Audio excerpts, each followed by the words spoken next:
Friday today, December 5. And mamaya nga, ihahatid na natin si Mommy at Daddy sa airport. Dahil they would be spending Christmas sa Philippines. Kasama nila si Julius at si Joy kasi uuwi din from Singapore. So mamaya, hatid na natin sila. Magkikita na lang tayo next pare sa Philippines na, which will be in March. So excited na naman tayo. Parang mabilis na lang tong season na to eh. Dahil Christmas, alam mo na, madaming ganap, madaming sana pahinga, no? Oras sa pahinga. Next thing you know, no, pauwi na tayo sa Pilipinas. Yun, pinaka-aantay natin. O nga pala, bali, this marks our 10 years of being here in Canada. Napakabilis talaga ng panahon. Looking forward to more years being here in Canada. Hello guys. Andito naghahanda na sila Mommy at Daddy sa pag-alis. Ayan na yung mga bagahe nila. All set. Huling-huling na lang. So tayo nga, papunta na tayo ulit sa opisina. 12:27 na. Meron na lang tayong 13 minutes. And may kailangan na sa opisina na tayo ulit. Ayan, naka-impake na. Time to fly. Mag-load na tayo ng mga bagahe sa sasakyan. I'll see you. I'll see you. I see you. I see you. Me? What about me? I'll see your boy on.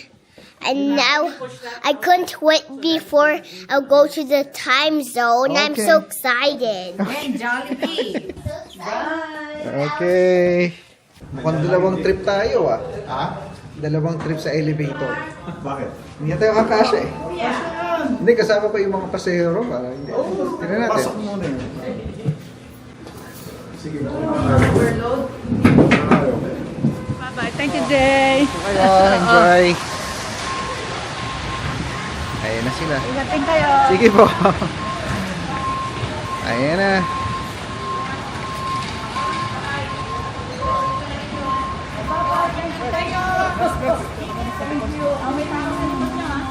Hi, Daddy. Sige po. Dito tayo. Safe trip po. Oh. Thank you. Thank you.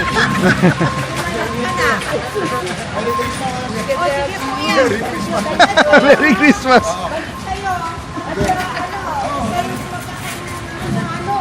Balik kayo yung status nyo. Bye. Thank you. Sige po. Ingat po. Enjoy, enjoy. Safe trip. Safe trip. Thank you, Tito Jun, Tito Jeff. Text kayo. Thank you. Oh, yan. Nahatid na namin sila. Sarap siguro nun sa pakiramdam, yung uuwi ka sa Pilipinas. Yung pasakay ka na ng eroplano. Okay. Saturday. And kompleto tayo today. Where are we going? We're going to the birthday. No, the grocery. And we're going to eat. Ayan, mag-lunch tayo. Sa labas. Hi guys. Tapos na tayong mag-dim sum. Hindi na nga tayo nag-vlog. Para mabilisan na lang din. Kasi naghahabol tayo sa oras. Ayan, isama natin sila lahat. Parang it's been a while since nakasama natin si Calvin sa grocery. Sarap nung feeling na Wait lang. Sarap din yung... hindi ka nagtutulak. Merong nag-aasikaso kay Clark at bali bumibili lang tayo na bumibili para mas mabilis. O syempre siya naman iba't tinitignan. Ibang nag-grocery. What do you wanna buy? I just did milk. Oh, milk. Okay, let's go. Gusto nyo na daw bumili ng milk. Bili tayo ng milk. Wala na tayong milk, ha? Is it still full, the jug? Oh. Pink. You think what? The banana milk. Oh, banana milk. Oh, the one in the packet. Sa last vlog natin, nagpa-plan tayong gumawa ng burger sa bahay. Pero nakalimutan natin yung parang pinaka-importanting ingredient, which is yung patty. Di ba nung patty yung kinukuha natin? Burger patty? Prime rib.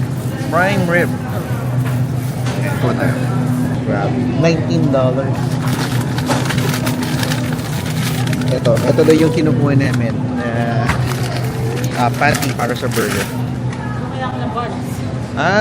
No, okay na ako dun sa sandwich lang na regular sandwich bread. Yun na lang gamitin natin para hindi masira. Kano yan? $5.37? One dozen lang to. Ayan. Siyempre, doon tayo sa mura. $5.37. Sabi ni Clark, gusto niya daw ng milk. So magtitingin tayo ng milk.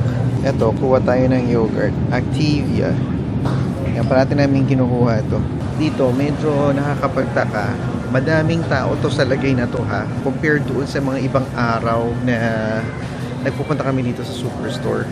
Pero surprisingly, talagang walang ingay kang mararamdaman. No? Or not really mararamdaman, pero maririnig.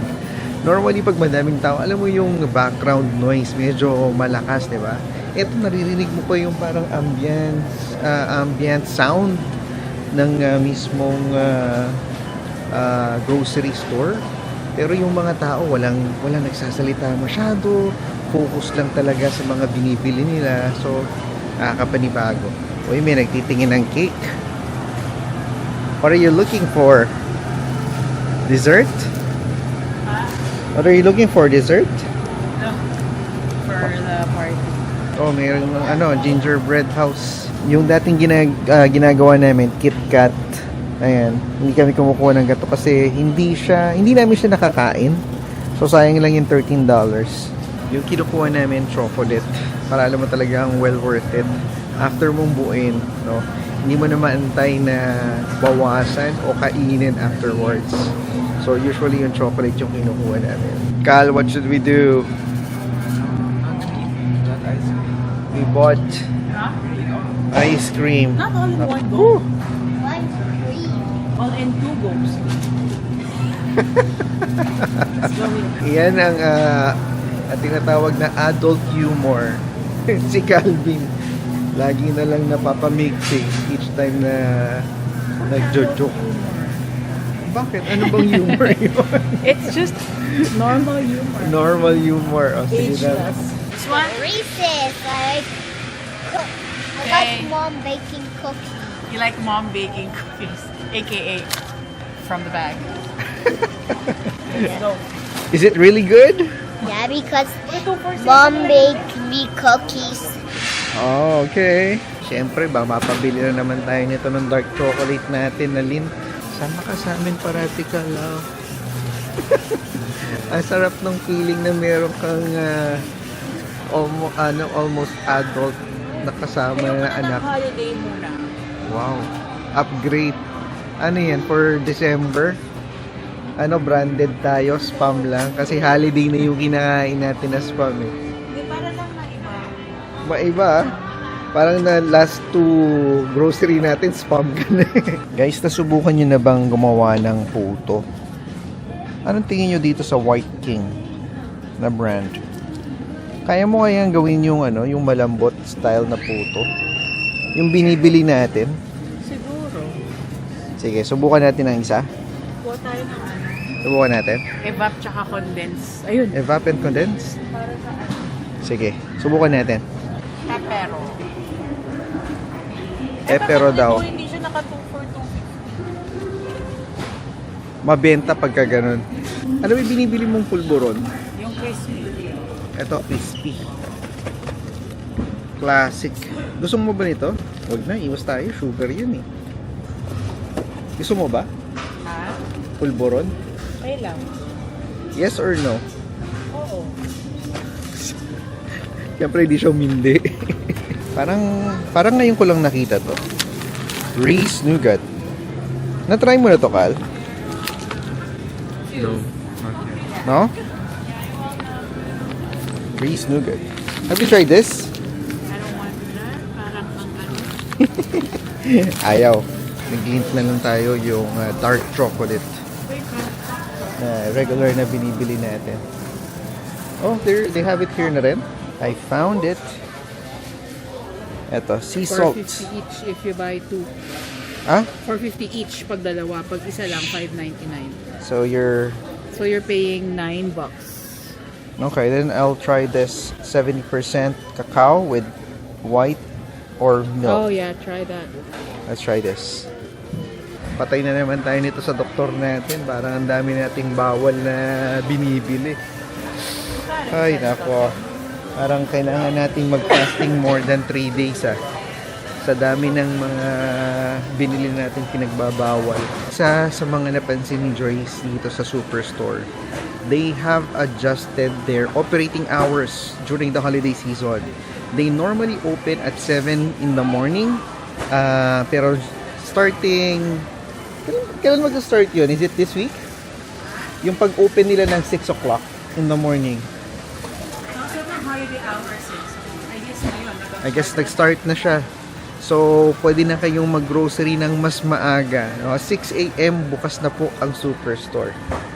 O, diba? Para iwas tayo sa mga tao, yung influx ng tao ng mga namimili ng mga pang Christmas dinner. Yan, yung mga celebration parties. Yan. Get this, Mr. Beast. Mr. Beast is going to get so angry. I'm buying stuff from him. Kasi para saan? Sa Christmas party ng clan. Ayun. Hindi family, clan. May Christmas party kasi kami this coming Sunday, which is bukas. Kaya naghahanda si Joyce ng mga pang-prize. Ikaw ba si Mrs. Claus? Bakit parang ang dami mong hinandang pa-premyo Hindi, isang game lang naman yun. Kasi yun lang yung pwedeng time. Tingnan natin kung ano yung mga magiging pakulo ni Joyce bukas. Guys, dahil naka-minimum purchase tayo, meron tayong libreng turkey. Ayan. Worth $40 din So, ito siya. Kunin na rin natin. Tanong natin kung tama kasi mahirap pa balik-balik Mabuti na yung sure bago tayo lumabas. Sino ba naman tayo para umayaw sa blessing, di ba? Gumasos tayo Why not? Kahit na wala tayong paglalagyan, kunin pa rin natin. Maghahanap tayo ng kamag-anak na kung saan pwede nating ipasuyo na mailagay muna tong turkey na to habang hindi pa natin lulutuin.